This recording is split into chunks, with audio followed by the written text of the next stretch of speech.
So it was like a complete 180 from like everything that I had done like my whole life. Cause I was like, I'm going to be a vet. That's what I want to do. And then my art teacher was like, what the hell are you doing? And he like sat me down and he was like, I think you're making a mistake. And then I was like, oh, great. Cool. Yeah. That I gotta go tell my parents huh? I don't want to go to UC Davis.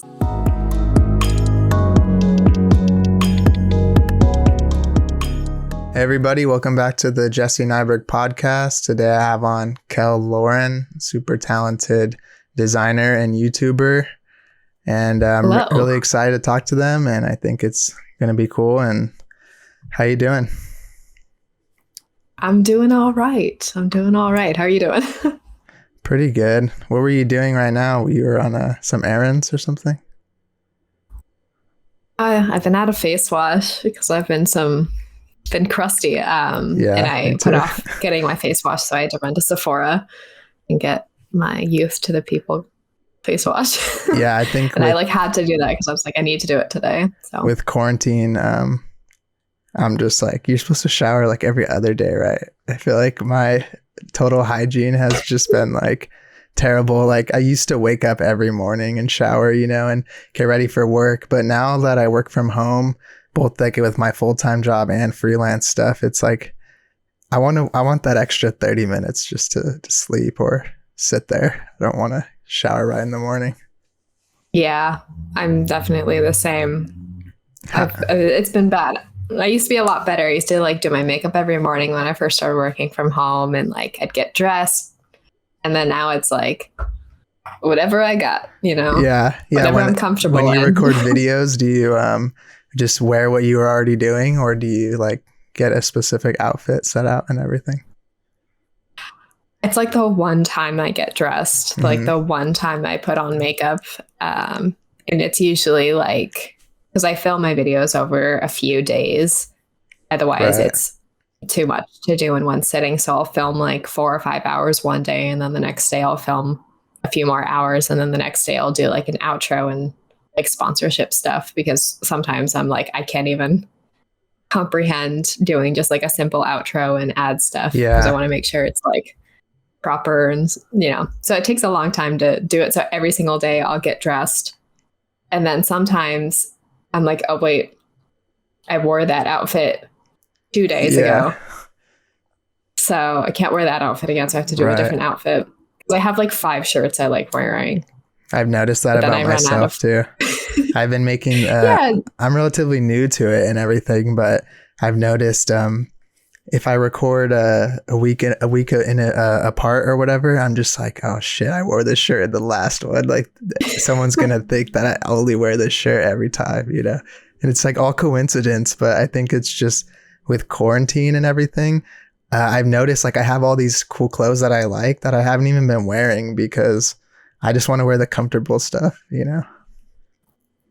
Yeah, I'm a big sneaker person, and I have been collecting. I'm especially a fan of Air Forces, and I also really like Converse. So I have some cool pairs of Converse and some pretty cool pairs of Air Forces, and I bought quite a few pairs, probably too many. I think I bought 4 or 5 pairs in 6 months. At the end of 2019 going into 2020, and I was like, yes, this is going to be my year. My sneaker game is going to be great. And then they're just brand new still, because I have not worn them at all, which is it's nice because it preserves them. But I also live in Portland, where how has that been? Very frequently. That was going to be one of my first things I wanted to ask you is, do you like living out there and working out there compared to, because I'm in LA, and where were you at before? I was in Los Feliz in LA. Oh, okay. And before that, I was in downtown LA for 5 years. And then the last year in LA, I was in Los Feliz. And so it's a big change from LA. Yeah, I bet. But we, my partner and I, have always loved the Pacific Northwest. And I love LA. I always will. It has a very soft spot, in my heart. But I think I like the pace up here more. And the weather is great. I am not one to be a fan of being in the sun. And I really don't like the heat. And a few of those heat waves in LA put me over the edge. Yeah. And then we moved up here kind of like on an impulse and spent like the small savings we had on like our movers and stuff. Yeah. And I think deposits. It's weird. Like a lot of people I know, I think that they imagine that they want to live in Portland and they think it's really cool. And it's usually like hit or miss. They either get there and they're like, it is how I thought it would be. Or they're like, damn, everything's like so slow and like boring. Or they're like not hipster enough or whatever, like the issue may be. And they just have I definitely feel that. Like the few people I've met, like I kind of like weirdly fallen into like this, like one circle of creatives in Portland. And it's been like a tattoo artist I've seen a few times, and they're like this incredible artist. And they're friends with the person who cuts my hair. And I was cool. Like, okay. Like, so like I've kind of like figured out like this group of people that like I knew more so just like following their work online, and then meeting them in person has been pretty cool. Yeah. And they were already like aware of you and stuff, or did you just meet them as like a stranger? As a stranger, which is like kind of nice, because it starts to get weird when like people like know who you are and like, oh, I follow you online, and I'm like, oh, cringe. Yeah, it's weird too, because it's hard to tell, like, especially with like niches, you know, you have design or art or something very specific that people in that community are saying, you know, Kel is like this, like you're like almost like an influencer of the design, you know, like community. But it'd be hard to tell if like just a random person would know you or not, you know? Have you experienced that? Like I feel like sometimes I'm like an imposter, like to like the other parts of the design community that aren't online like I am. And I've like started to bridge that gap a little bit more. Like I've made some more connections with like agencies that I really admire. Yeah. Like the Chutzpah sisters follow me and they love my work, and they've like followed me for years apparently. And I was like, okay, thank you, because like, wow. Yeah. And then another group that I've like kind of touched base with, who I was familiar with when I worked at Live Nation when I still lived in LA, is Fisk. I don't know if you've heard of them, but they're an agency up here in Portland, and they are kind of like this. Not that they came out of nowhere, because they've been kind of like on this like slow boil with like very good work, and they came on my radar. Is it like branding like and stuff? A year mostly? And a half ago. Yeah, they do a lot of music branding, and they did Alicia Keys' most recent album branding. Oh, one of my cats is here. Special but guest. They did one of Alicia Keys' album, and I was like, wow, this is really like cool. And I was looking into who did it. Sorry, I'm gonna put him down. You're good.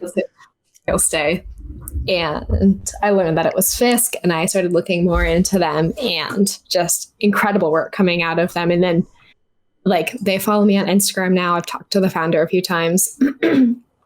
And so I like touching base with like other really good creatives in the industry who aren't like YouTube people, I guess. Yeah. Because I like, that's what I want to be like hired for, is I want to be hired because people like my work, not because they want my name, which has like started to happen a little bit. So I've turned down some projects where I didn't feel that the interest was like genuine in my work, and more so just wanted the clout, I guess. Yeah.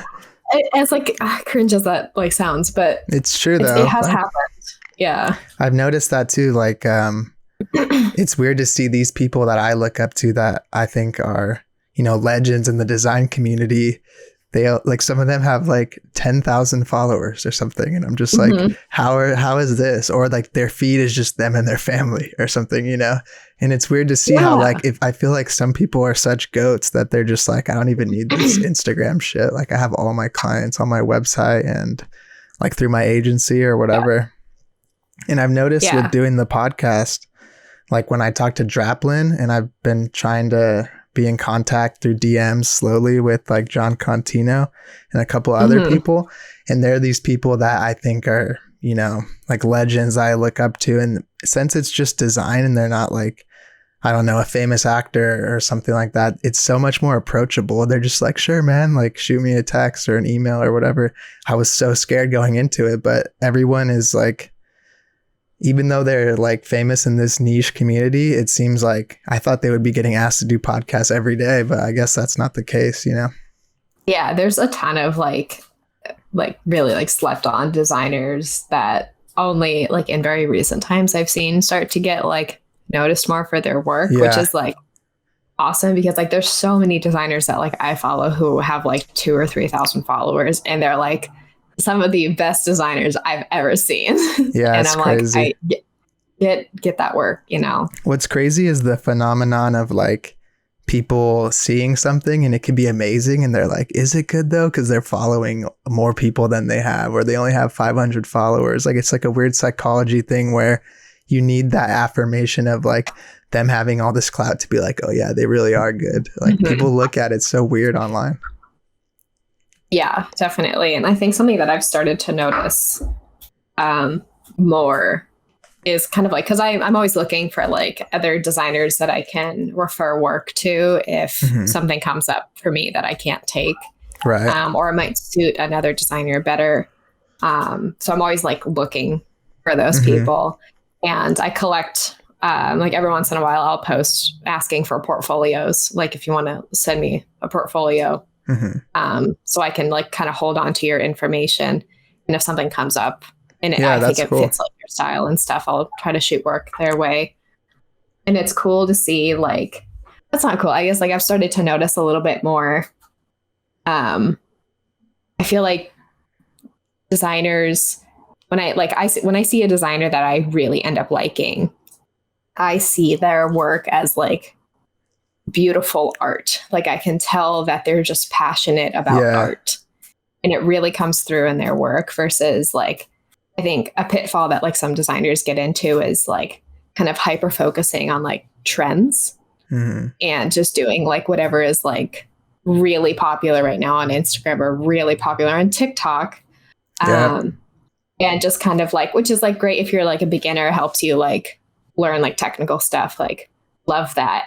But then like every so often I'll come across a designer who like I can just feel their love for art in their design.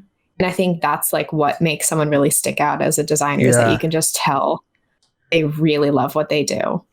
I don't know. I can feel it sometimes, and it makes me so happy when I see like small accounts that like I can tell that they just love art.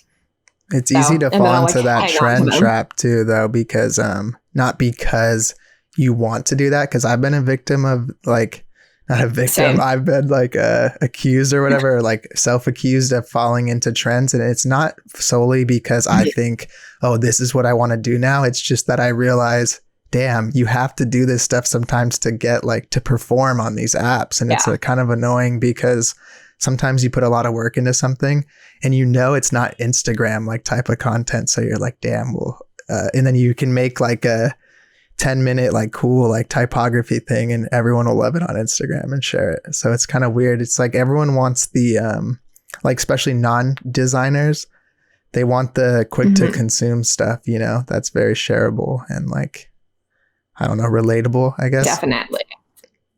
I think it happened especially like on Instagram this past year with like, and there's like been the jokes that go around. There's people who design and then there's people who design for like Instagram. And it's like the little like infographic tiles. Oh yeah. I don't know if you've like how seen to help commentary like on Syria them. or something. And then it's like all these little facts and everything. And it's this weird like trend for like, I don't even know how to explain it, but it blew up so much. Like just the little Instagram infographics this past year have been like, yes, they are very effective. And like, I like had gone back and forth about like if I wanted to make something like that, because it's like if I can draw attention to something, obviously that's important.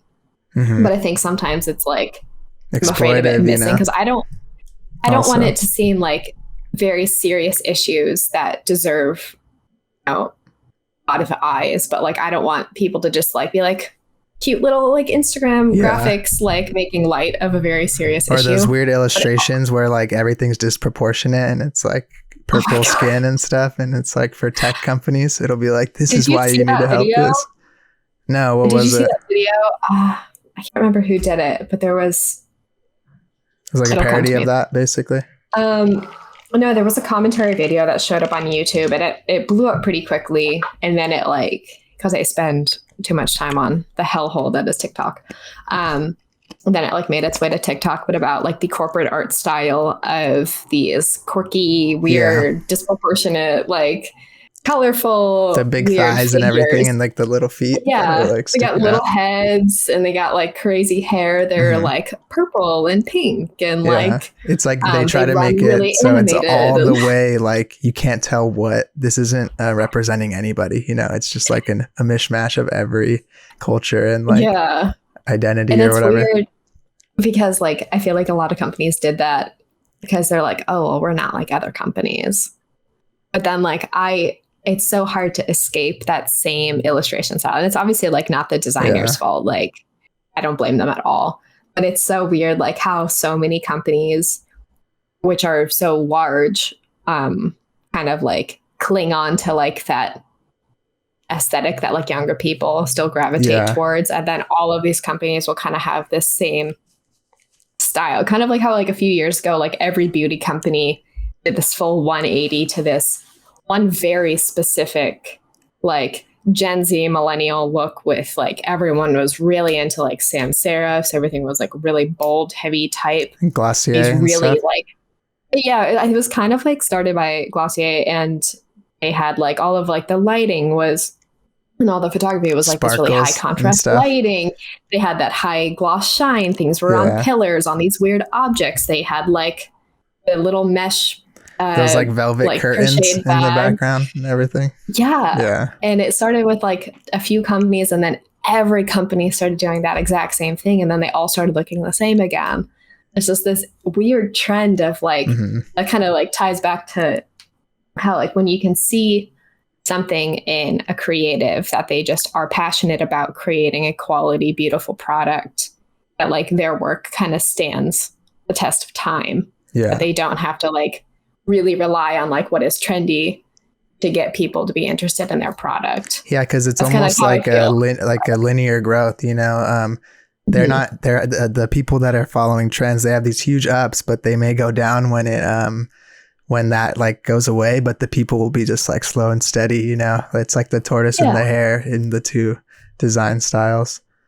One thing I wanted to ask you is a little bit off topic now, but I noticed looking through, I was kind of putting my Nardwuar hat on and kind of looking through some of your old stuff. And I noticed you were, your old YouTube and design or Instagram socials and things. It was a lot more, I feel, a vlog, if you could say, I guess, or more of just you were doing crafts and makeup and things. And did you already have a decent fan base or following at that point and then you transitioned into the design, or what inspired you to start doing the design YouTube videos and things? Well, so I started doing YouTube in November 2016. So it was right around the election that I had started that, and I had just started. Oh my God. Wait, more than that. So whatever. Yeah, I don't know. But I started doing it because I was working a new job in LA, a new design job. I had recently graduated from FITM, and I had no friends because I blew through school, and I didn't make many friends in college. I didn't really resonate with anyone. But I've never been college either. That's very focused, art thing, Very, very focused. You don't spend a lot of time with students, and FITM has a very weird culture. Mm-hmm. And so I was working full time, and I was 20, and I had been working full time since June. So and that was at Live Nation or somewhere else? No, I worked at a beauty agency. So they did branding and packaging for beauty products. So a lot of the brands that so are you saw what we were talking about firsthand. You were in the deep in it. Definitely. And I did work for Urban Decay. My God, who are like your classic like big Sephora brands, MAC or something like that. Not. I don't even know, MAC. Honestly. I'm just trying to help you think of different. I know like names. 4 makeup brands. Yeah. But that's how I like got my like start in the industry, as I was an intern at a beauty agency. So they did branding and packaging for beauty products, and I learned like so much there. And I was an intern for them for like 8 months before I graduated when I was like 19. And then when I graduated, they offered me a full-time job. And then I ended up leaving it for another job because like I liked it, but I don't think I was ready for like the agency setting, because it's like a very intense. It's tough. It's tough, especially for like really new people who don't know the industry very well. I worked at an entertainment agency, which isn't necessarily like branding, but we did key art for like movie posters, like big, like Paramount and all that stuff.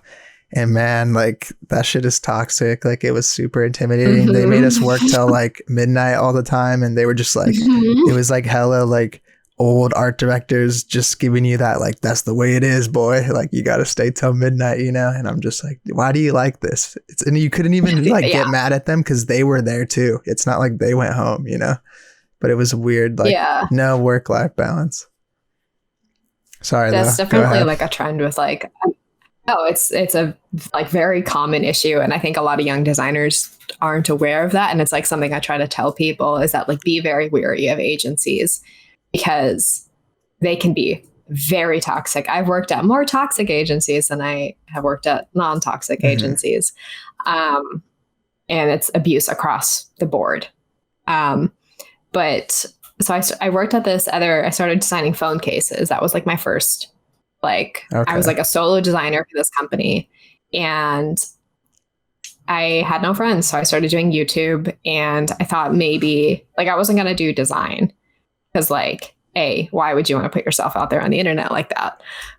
B, I just wanted to like, I don't know. It was like still the time where like vlogging was still like a pretty common thing on YouTube. It's fallen off a lot now, but I just did like random videos, I guess, which is how a lot of people get started on YouTube. My first video was my grocery haul because I used to be really into grocery shopping. But I still like it, but like it's not as fun anymore. I used to be really into grocery shopping. That's like a pretty funny thing to say. Stores. They're so fun. Yeah. But so that was my first video, and then I did like some beauty stuff because I was like, oh well, I kind of like makeup because I like never wore makeup like my whole life. And then when I got like into like college, and then like after college, I started wearing makeup more because I was like working in an office, so I felt like I had to like not look like I was like 15. Yeah. And so I started doing like makeup stuff, which was like not very great because like I'm not good at makeup. I've gotten better now, but like 4 or 5 years ago now. And then I did like skateboarding videos because I used to skateboard. And then I think that IKEA one that blew up. I saw the bag. Oh yeah, I used to do a lot of like DIY bag stuff because I'm very crafty. Like I love like making shit. It's just like it scratches a part of my brain that like nothing else satisfies. Like I love like building things. And I love just like reusing something in a cool way. And so I did it with like the Glossier bags because it was before they put the option to like, have you seen the Glossier bags? No. Really? It's not everyone's familiar with them. Oh God, do I have one here? Oh, I do have one here. This is what they look like.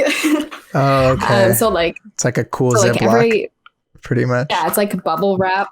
And so they're great for like, so this holds like a hard drive. So there's like a lot of purposes that you can reuse them for. But the downside is that you get a lot of them if you order a lot of stuff from Glossier. And this was when I was still like affiliated with Glossier. I've since had a hard separation from them. But they were like good bags for like a lot of things, but I had so many of them. I had probably like 15 or 20 that I had just like accumulated over the years. So I tried to like use them for other things. So I made like a fanny pack with them and the IKEA bag. That one was very difficult. Because because I have sewing experience because I originally majored in fashion design before I changed my major to graphic design. Yeah. So I have like sewing classes under my belt and like pattern making and stuff. So like I was relatively familiar, and I grew up sewing too. So I started doing that. Those videos got some traction. And then we decided, like, I think it was originally my partner's idea to post design videos, which was like. And what'd you start with? Was it one of those like rebranding ones, or?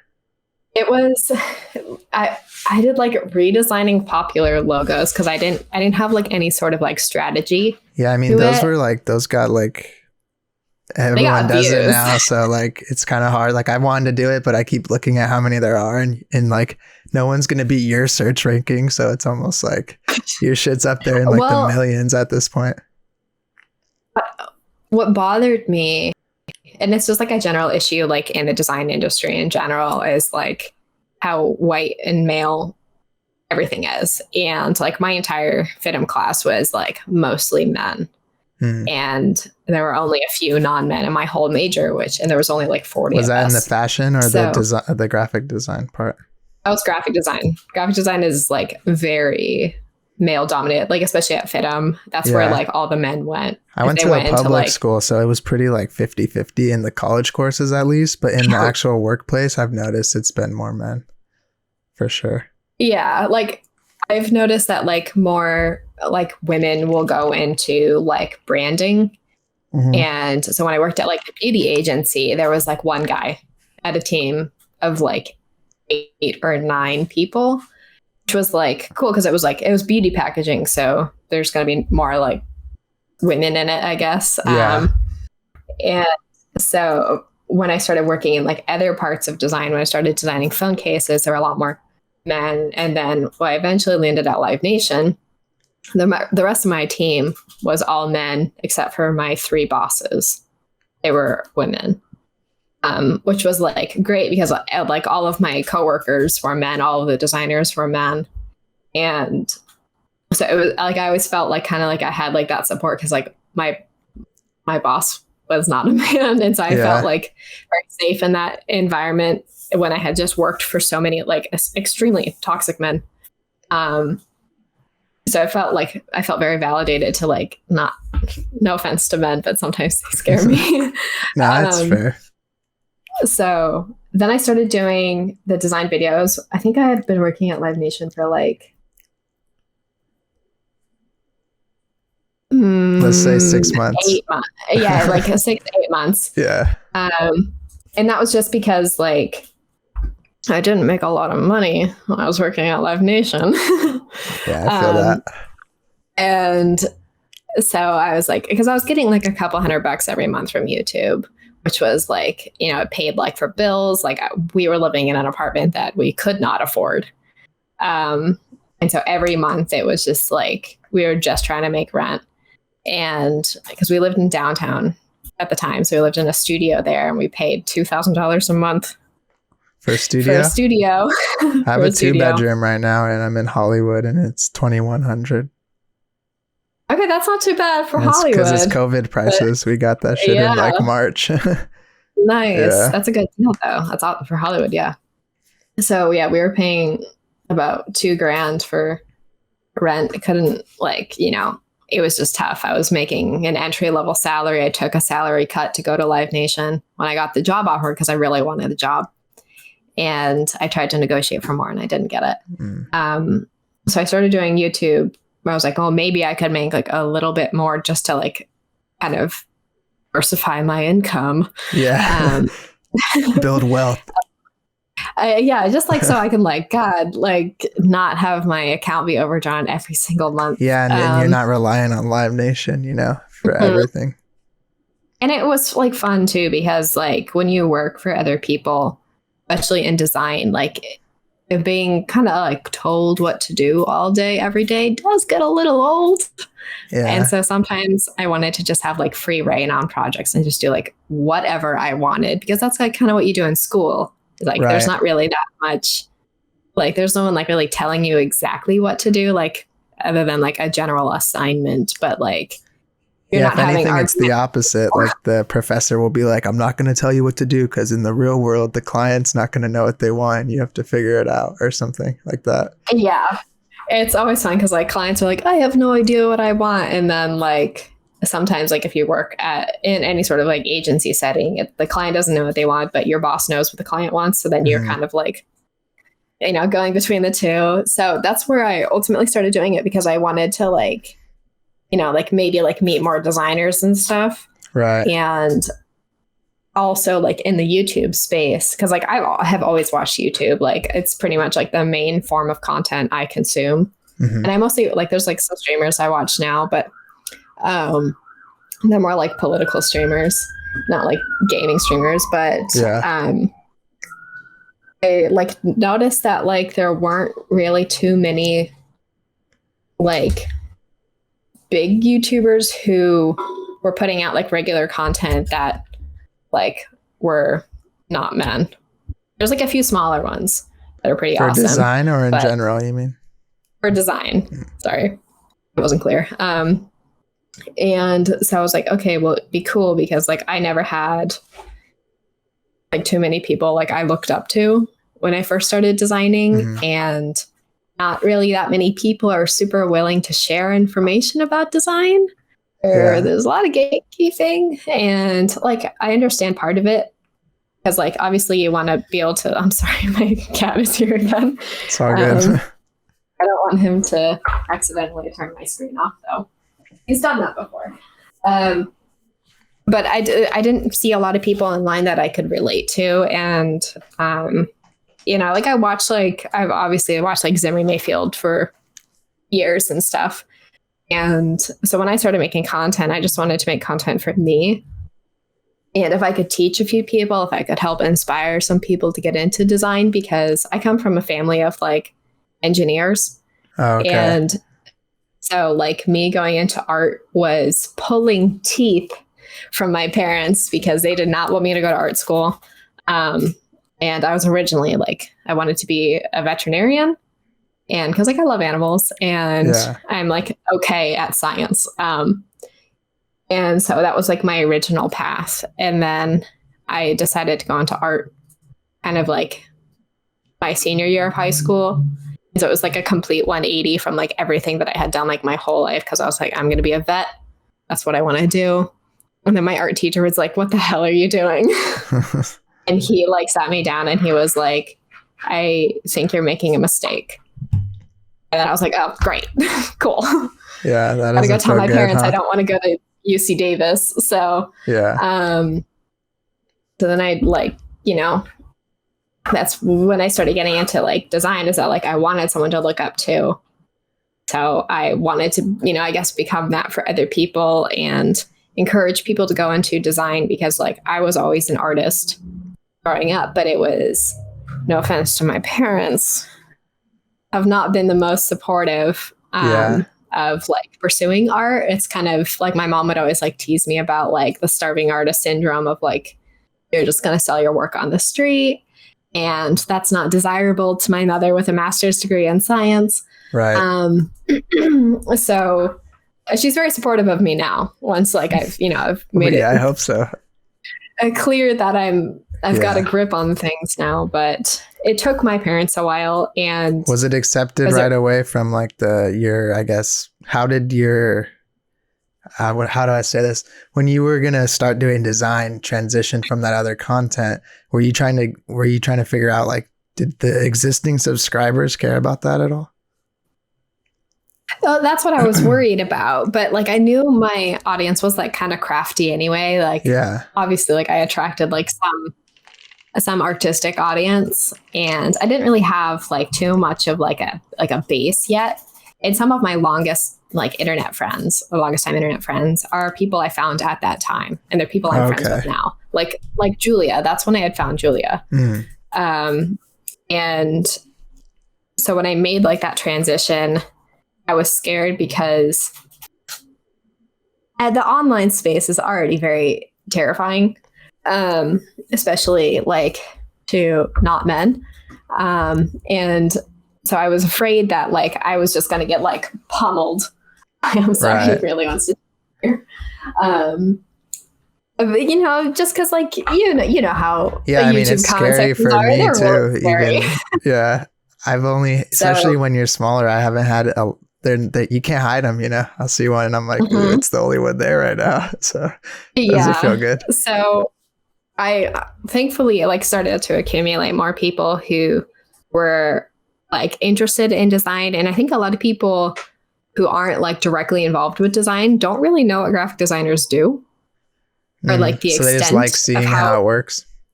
And cool. They think like graphic designers just do like logos.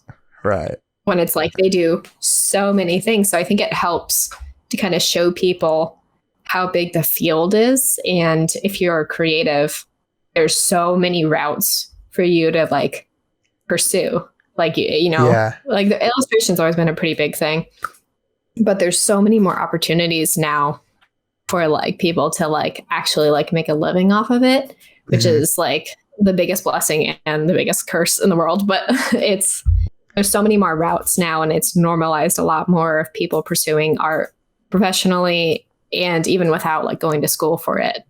So that's kind of like what I wanted to show, is that like there's so many things that you can do with an art passion. Is Live Nation what made you, because you're talking about these different categories, like I know your niche for the most part is like merch design and branding, kind of they go side and side. But did you working at Live Nation kind of spawn your love like for that, or did you want to work there because you already knew that that's what you wanted to do?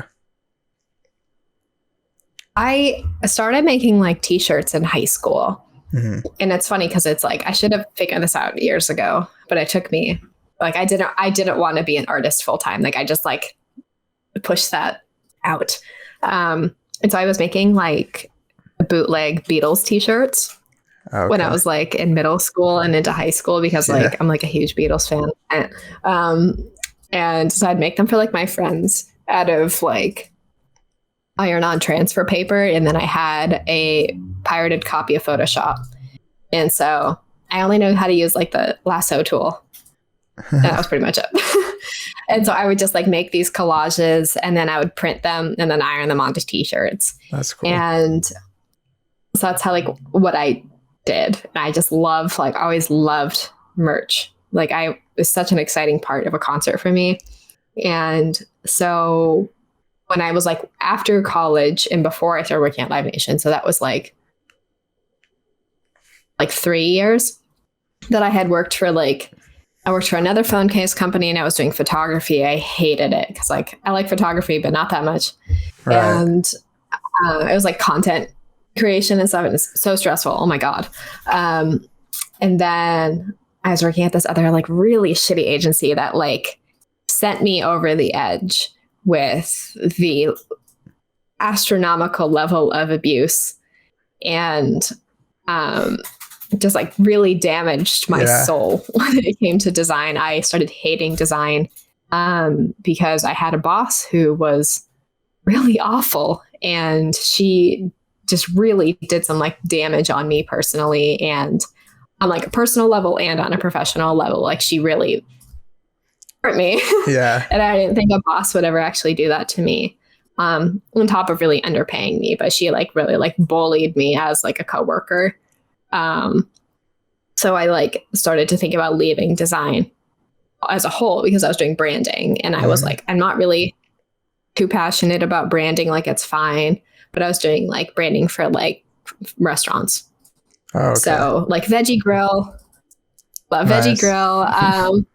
But I was doing like a lot of like their in-store branding and stuff. Cool. So we do like menu, signage, store decals, like anything like that, little like signs, whatever. Right. And then I was like, I'm not really too nuts about this. I'm not making good money. And then like I applied to Live Nation because I was like always applying to jobs because I just wanted to get out of this one agency so bad. Yeah. And so I applied like over the summer. So I'd been at this agency since like January of that year. This is 2018.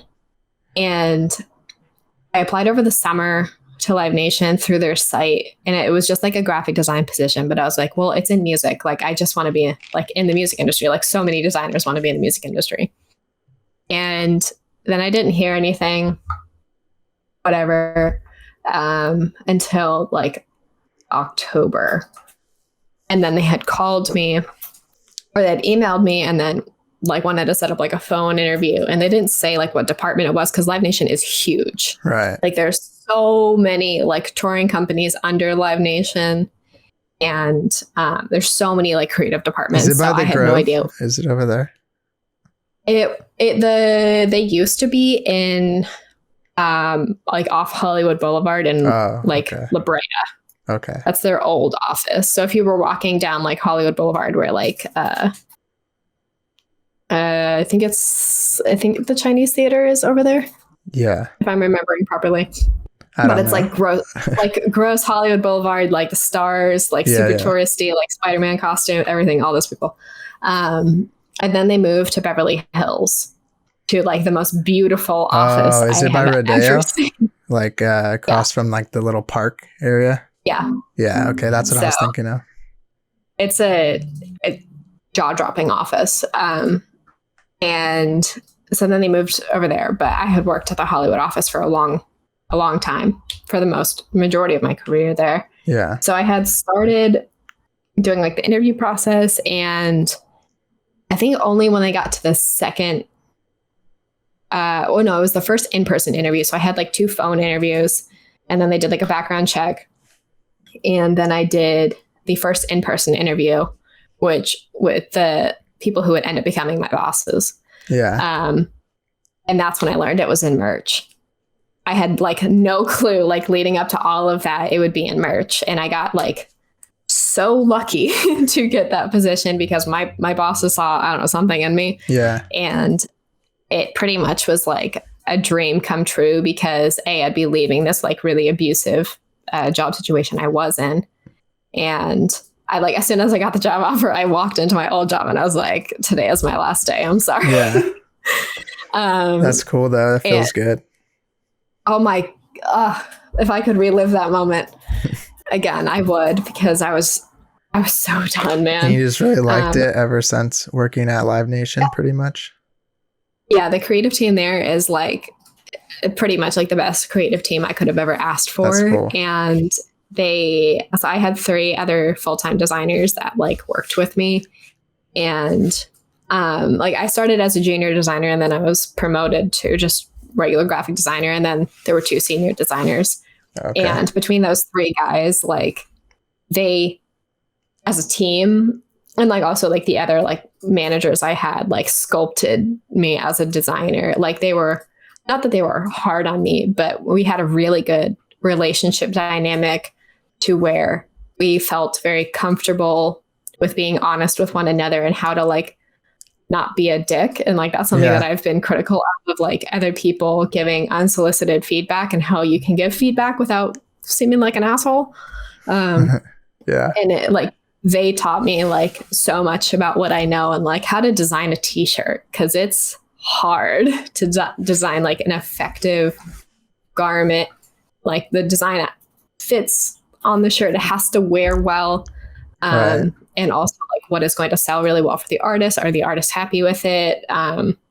There's so many like factors in merchandise design that I don't think I would have been able to learn very well on my own. And working with these guys who had worked in merch for years. Yeah. They like taught me so much, to where now I feel like after I was furloughed at the beginning of the pandemic, I felt confident enough to like start doing merch on my own. Yeah. And as much as it sucks to be under like pressure, and there's always like those people above you that are going to make you do those extra revisions, even though you think everything's perfect. Like that stuff sucks in the moment, but then most of the time, unless they're just kind of like wrong and you just have to do it begrudgingly, you finish it and you're like, damn, I wouldn't have made myself do that, So I'm glad that it looks even better at the end. What's been like the best thing? That's what happens like when you work with like good people. What was that? Sorry. Go ahead. It's kind of like what happens when you work with like people that you really respect. And that's the importance of like having people that you do respect as a creative around you, whether that's just like one person online or it's in person, having like that one person that you truly respect, like as an artist, and you trust their feedback. Like it can really, really make you a better designer. Is getting it just from the right people at the right time, not from random people on the internet out of the blue. That's not okay. But having that good personal relationship is really important. What's been like, this is going to be like a classic question, but what's been like the best thing that you've worked on, like, or your favorite thing? I guess it doesn't have to be at Live Nation, but just in merch design, if that helps like narrow it down. Oh man. I'm working on a project right now I can't talk about, but it's coming out soon. The one you just released was like really cool, and it seemed like everyone liked it too. My merch with Curtis Connor. Yeah, I wasn't aware of that, of Curtis, but like that shit looks cool. Thank you. He is dope. I followed him since Vine, and it like has like really good like commentary. It's videos. Like online ceramics vibes. It kind of gives me too, in a way, with like the lettering and stuff. That's an honor, because I know those guys quite well from working at Live Nation, because I worked with like John Mayer and Dead & Company and stuff. But I would say like my favorite project, like my favorite t-shirt I've ever designed, because like merch design, you are seeing the tip of the iceberg, the cream of the crop. Right. Designs that get approved. It's like only the tiniest amount that gets approved. So there's like the whole bottom of the iceberg of like, I have this archive of designs that have never seen the light of day. I'll never see the light of day because of NDAs. So I have a lot of wasted work that like I was really proud of, and it never gets to be made, but it's fine. But my favorite t-shirt that's been approved is probably my Wu-Tang shirt that I did, because I was so stoked about that illustration. Yeah, that shit's dope. And then I think my Foo Fighters cover was very exciting, because it was not intended. I don't know how much I can talk about it, but it accidentally happened. Oh, okay.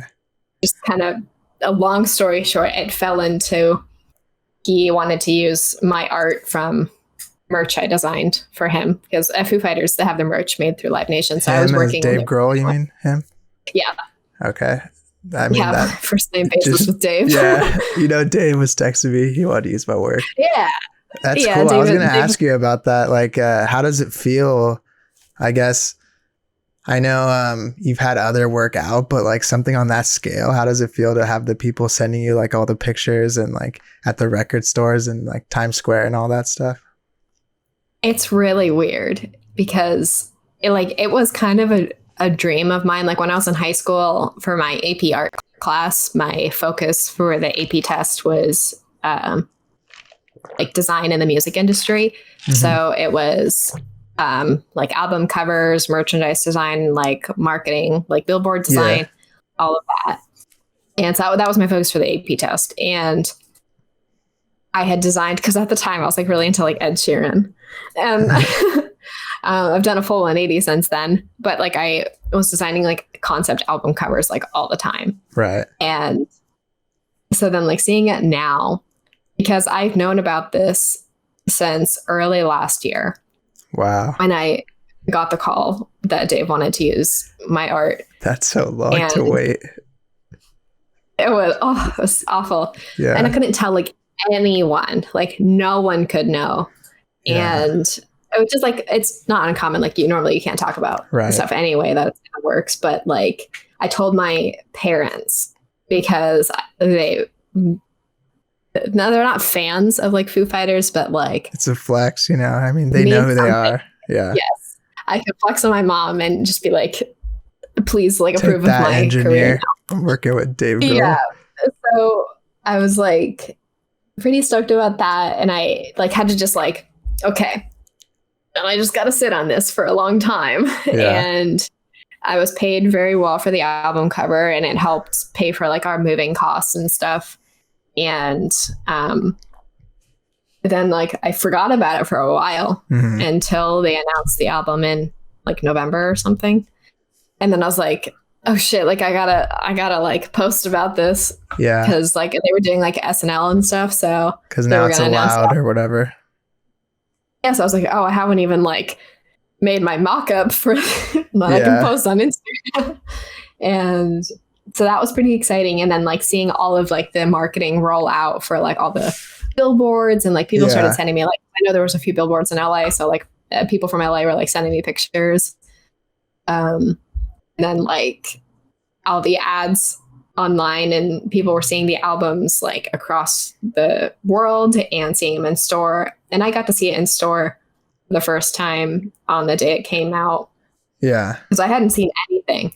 I knew the team that had done the rest of the album packaging. And so they like pretty much like followed the style I did very closely. So they did like a great job. Right. And seeing it in person was very surreal. And my partner's like, because he's like my biggest fan. And so like he gets like frustrated when I don't tell people that like I did the album cover. Right. So like we're like in this vinyl shop, and I'm just like sitting there like, yeah, they did. He's like, you gonna say something? Yeah. And it's just like, for me, like it's very surreal. And I'm like so like beyond like grateful for like everything that Live Nation has like brought to me, like despite them furloughing me.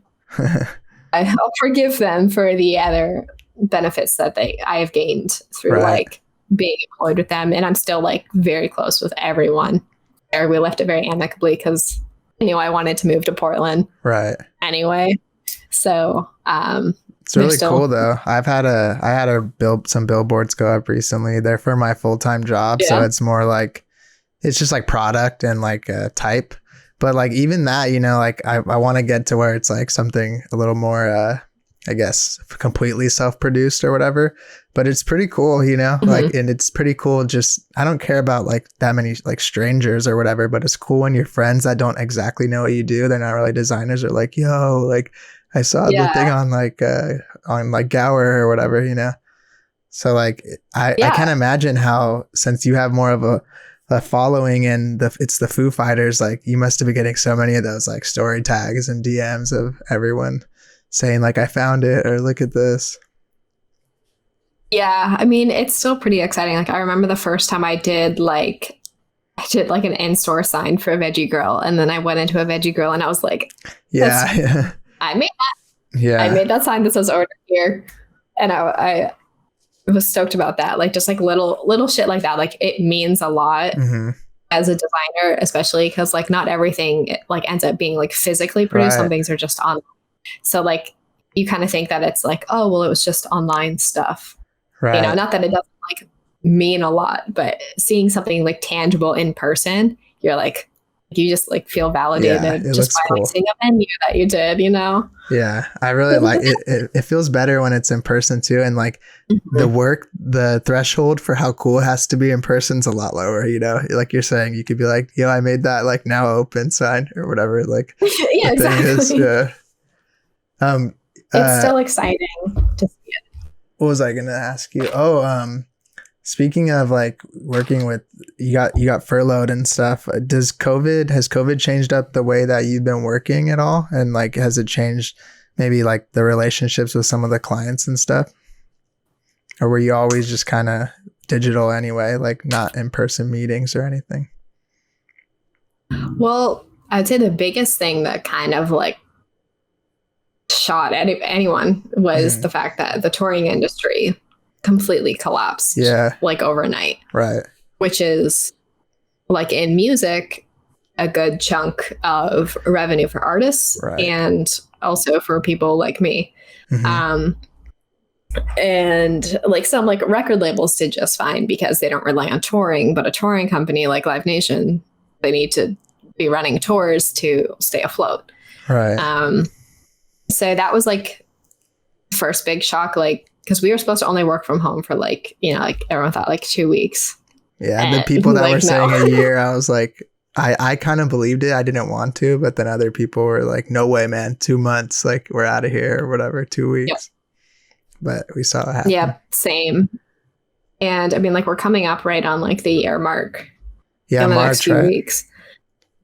Yeah, because my birthday's on Monday. So like last year we had gone to Palm Springs for the weekend just because like we lived in LA and like we love going to the desert. We always go to Joshua Tree, but we switched it up. And I'm going in a couple weeks to Palm Springs just to like chill out. It's really great. Yeah. And have you been to Joshua Tree? Yeah, for sure. I actually talked about this with like Dewey, my last guest. We were just saying how like people in LA like love just going to Joshua Tree and like Palm Springs and shit and just chilling in like the weird desert vibes, you know? It's like very common thing. It's because everyone in LA is like fried beyond their wildest dreams that like people just need to go like stand in the desert. But they're all fried out there in a different way too, you know? So it's almost like a different vibe. It's fun though. Yeah. Palm Springs is great. So like we spent a weekend out there last year for my birthday, and then like we like whipped it back to LA on a Sunday afternoon to go to the Bernie Sanders rally in downtown. So it was like the best birthday. Like we were in the morning in Palm Springs, and in the afternoon we were like seeing Bernie Sanders. Nice. So it was like great day. And it was like the day that like Pete Buttigieg just had dropped out of the race. And so we were like, feeling like stoked. We're like, yeah, we're going to this Bernie Sanders rally. Like, oh yeah, coronavirus is a thing, whatever.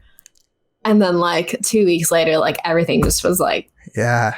I was at Disneyland recently before, and I was like, oh God, I'm probably going to have it for sure. Cause I was there in like early March, but then I didn't. But it's just, and no one took it serious in the beginning.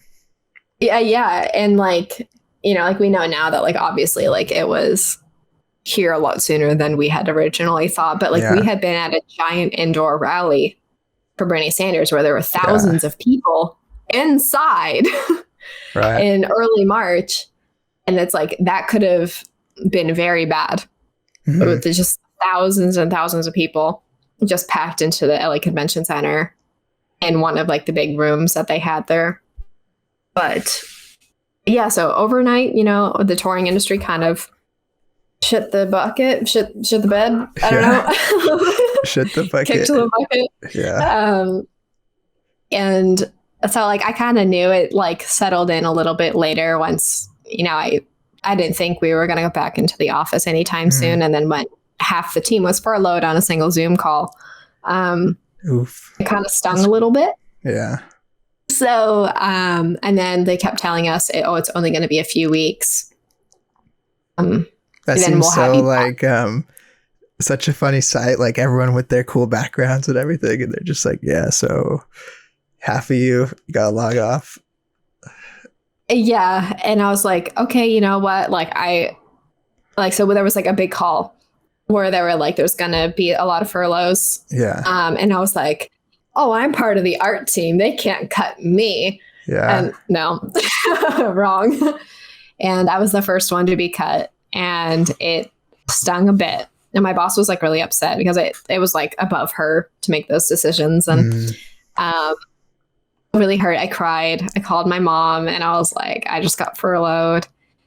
My mom's like, don't worry about it. Like, you know, just like you'll go on unemployment for a few weeks. Did she already believe in you now at this point? She wasn't like, see, you're an artist. Yeah, because I had like an adult job now. I had a big corporation. I had a 401k.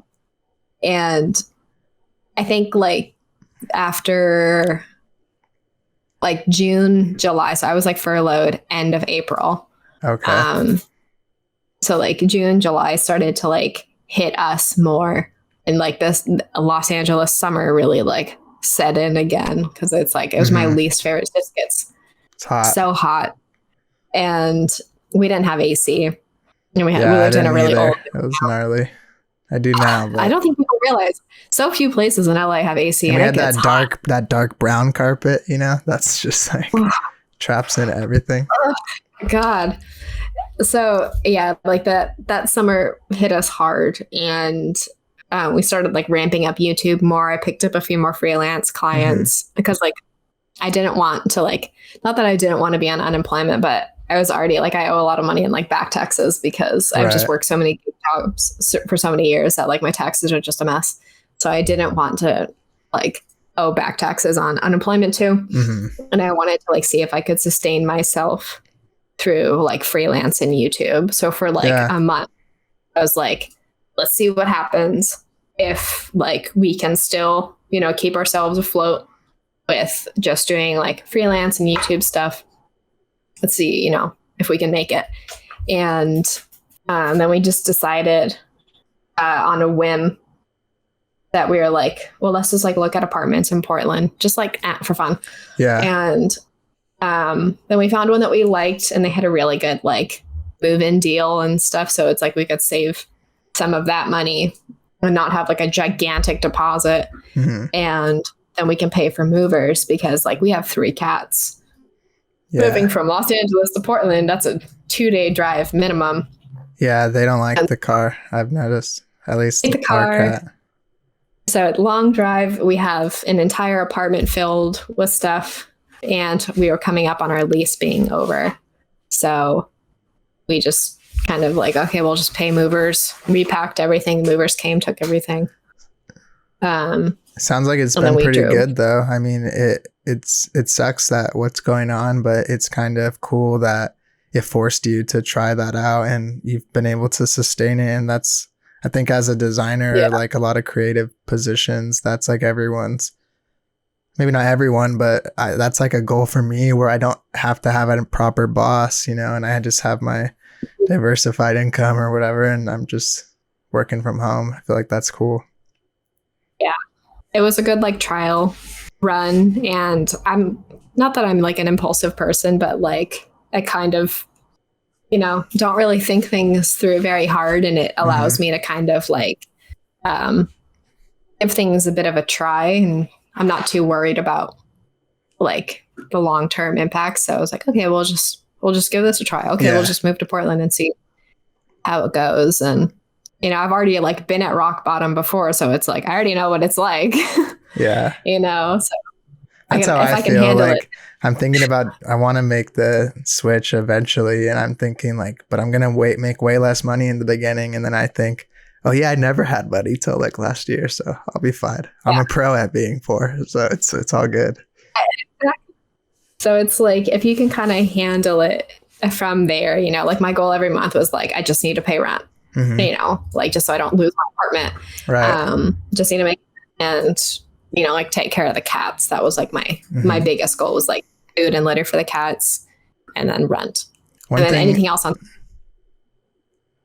Yeah, it's all extra. One thing I wanted to ask you about that kind of reminded me is you're talking about the Bernie Sanders rally and stuff.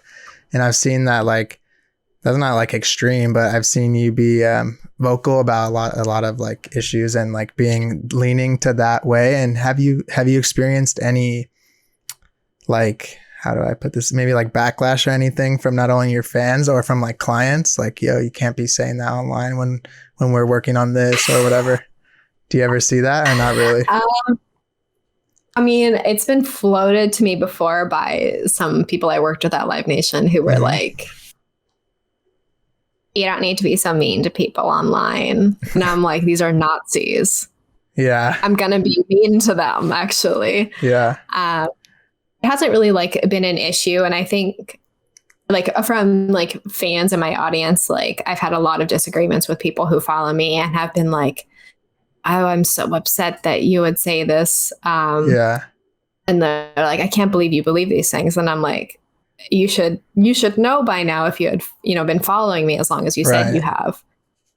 So I try to be more open about like personal, like political beliefs, and I try to inform and educate people about like what it means to be an anarchist, because God damn it, it's like the most misunderstood ideology. So, and it influences my art a lot. Like some of the other projects that I work on is definitely more like politically the motivated. grandpa stuff. Yeah. What was that like? What made you get that name, and what made you start that up? I mean, I've always liked the name, like the like word grandpa, because like I think of myself as a very old person, and and so I kind of wanted to make this. It had been in the works for like years. Yeah. And I had gone like back and forth about like actually like doing anything with it, because I was always so busy. Right. And I never had any time to do anything ever, especially with like doing YouTube on top of a full-time job. And I was also doing freelance on top of YouTube, on top of a full-time job. So I was like burnt. And so when I finally had some time after I was furloughed, I was able to like make art just for fun. Yeah. And so that's like where like the poster behind me, like my buddy and I, that's just how I made found all these out posters. about you. I think it was that one. Oh, really? Yeah, because I got a lot of backlash for this one. I liked it. It was cool because I made like a poster, a BLM type poster, and someone said, "Yo, have you seen this?" And then I saw you had like all the different spray painting, like kind of like gradients and stuff. And then I was unaware of like even all the YouTube stuff. And then I saw your links. I was like, oh shit, like this person has all this stuff. I just thought they made this super cool poster and it blew up or whatever. Yeah, I mean, it was a cool project because it was my coworker from Live Nation who had also been furloughed with me, and we carpooled together. So I had to like chat his ear off every single day about like politics, and he was like, "I don't care," and I'm like, "You're gonna care, actually." Yeah. And like, so we, I kind of like got him more into like political stuff. And then like when everything last June happened, he got in like a really big fight with like his family because he has cops in his family. And so he was like, because I had done this design just to post on Instagram because I've always been for like police abolition and stuff. And so I was like, well, this, like, let's talk about this some more. Let's talk more seriously about abolition. And so then my buddy had hit me up and he's like, hey, do you want to, like, I'll help you make these into posters and either we can like give them out like at protests and stuff, or we could like sell them as a fundraiser. And I was like, hell yeah, I'm not doing anything else right now. Yeah. So he helped me like, because he has a lot of experience in screen printing. Right. And I had never really done screen printing before, despite working in merch. I had never actually like, done it. And so he got a screen burned. We like revised the art a little bit just to like fit this format better because he had like reams of this paper, and paper can get really expensive. Right. So we tried to keep like all the costs as low as possible because we were going to be donating everything.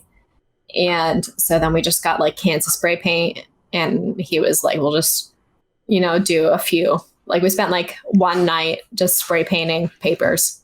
Yeah. And then the next day we had screen printed I think in total there were 75, and I think we had sold 65. Nice. And the other ones were either like mess ups or we just like gave them away to like family members and friends and stuff. Yeah.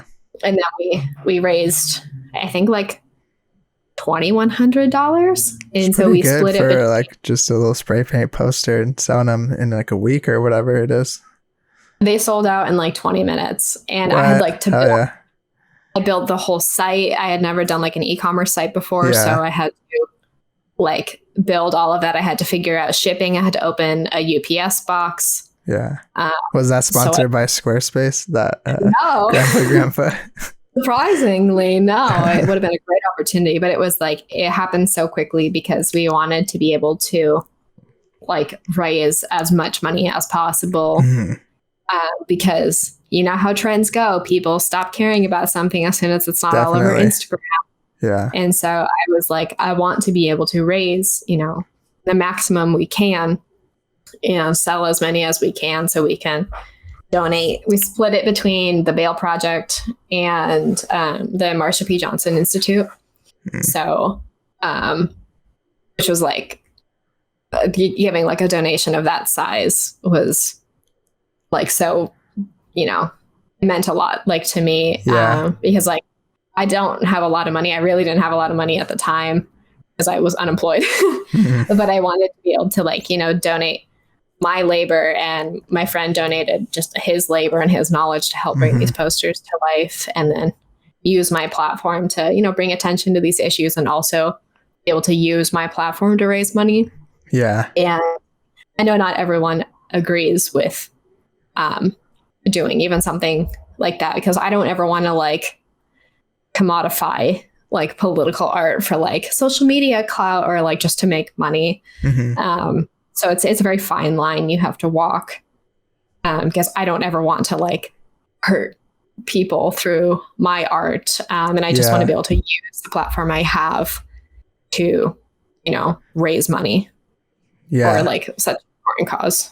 Do you have anything else that you're planning on doing with the grandpa currently?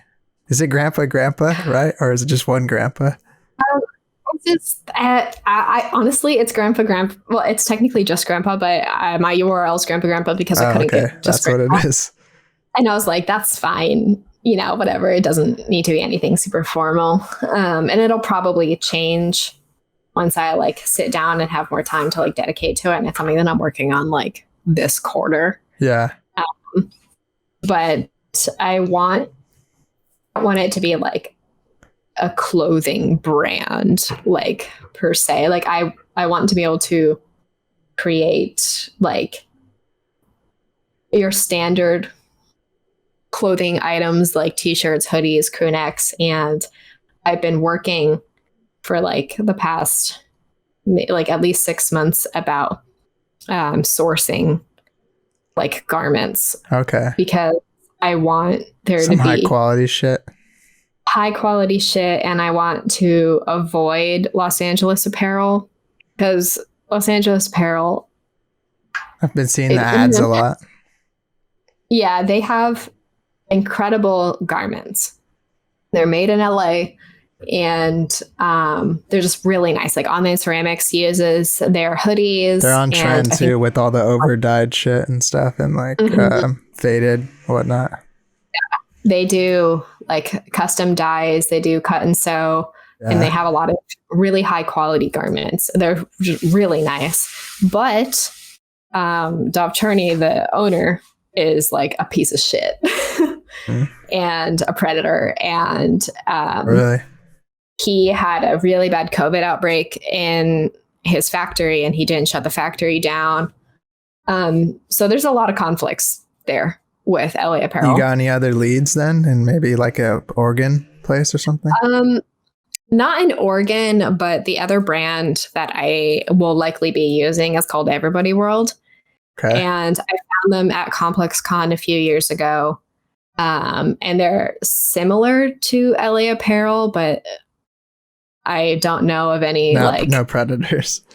I don't think there are any predators working for the company, at least not that I know of. And they have also very high quality garments. I have a few of their blanks and they're just like, this isn't one, this is Basket Case, but they have really quality garments and they do all like custom dyes. They are on the pricier side, but I want things to, because I believe more in slow fashion of, buying something and then like using it till the end of time.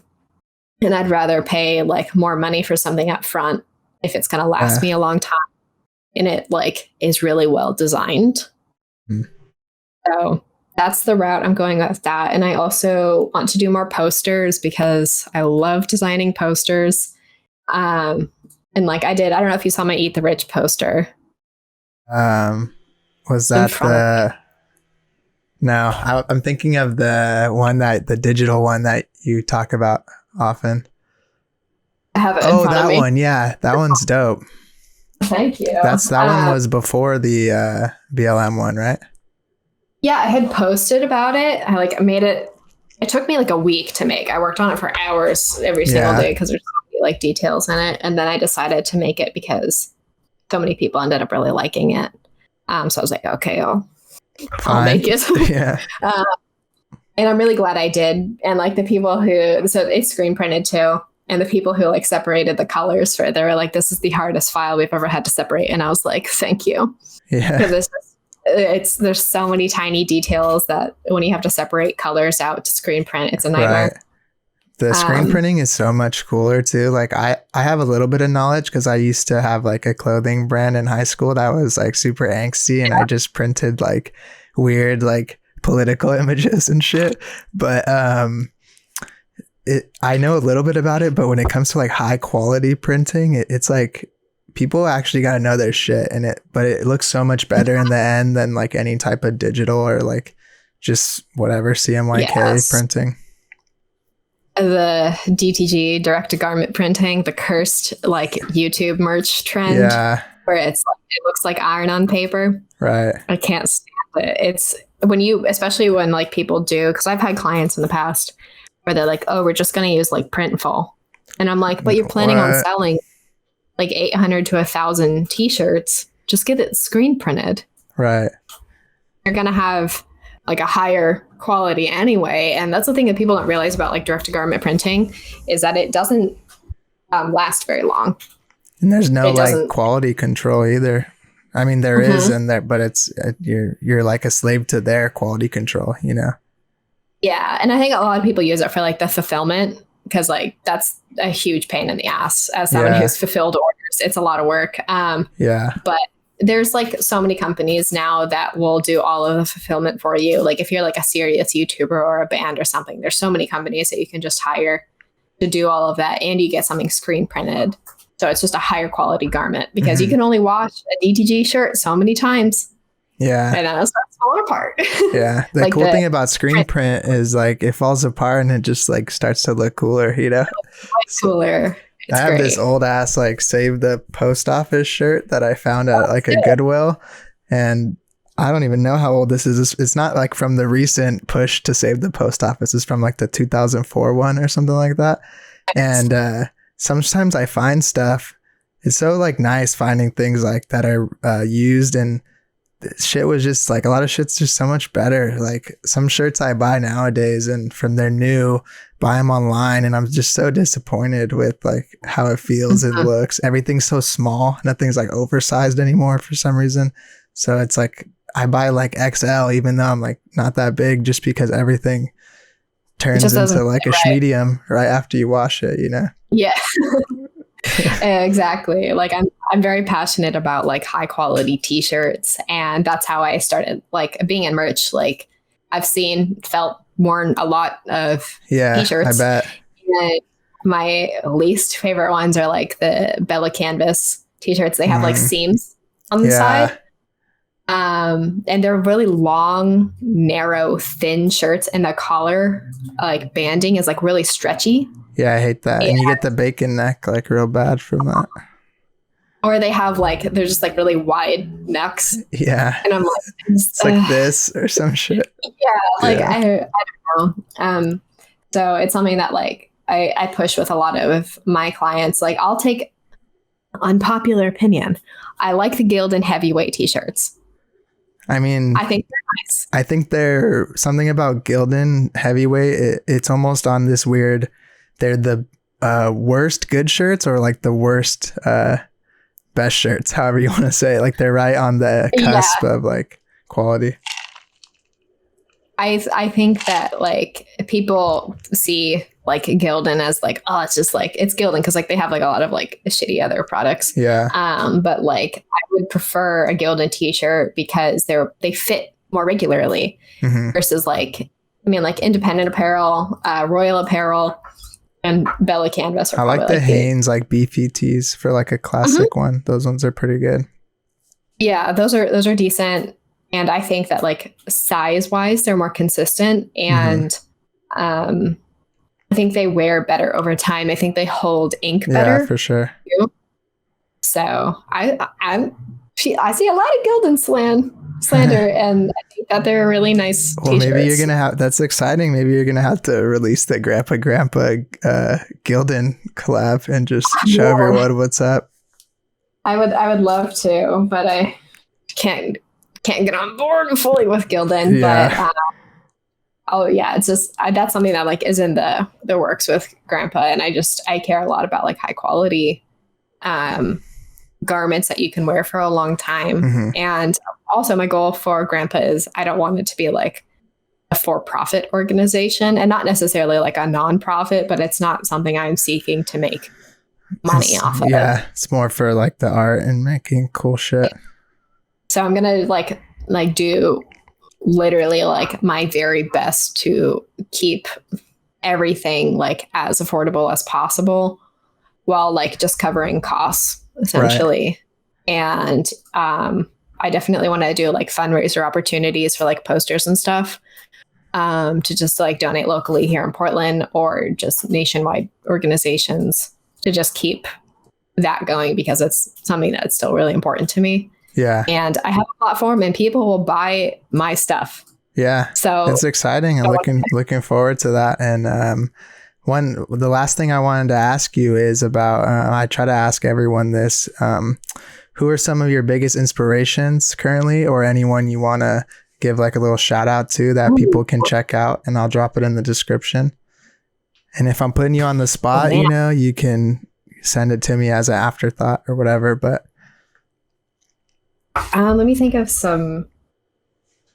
I have quite a few like designers that like I've always looked to. Yeah.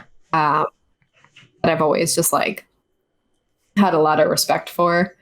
I think one of my like top, and he's a mutual of mine and kind of like one of those designers who's like, he's not big on Instagram, but man makes good work. Yeah. His name is Jesse Feynman. Okay. And he did, he's done merch for like quite a few, like, I don't even know how to describe them, like alternative punk bands. And he's in, I think like Virginia or something. Okay. But I found him through a band I follow, Choir Boy, and he did their album art.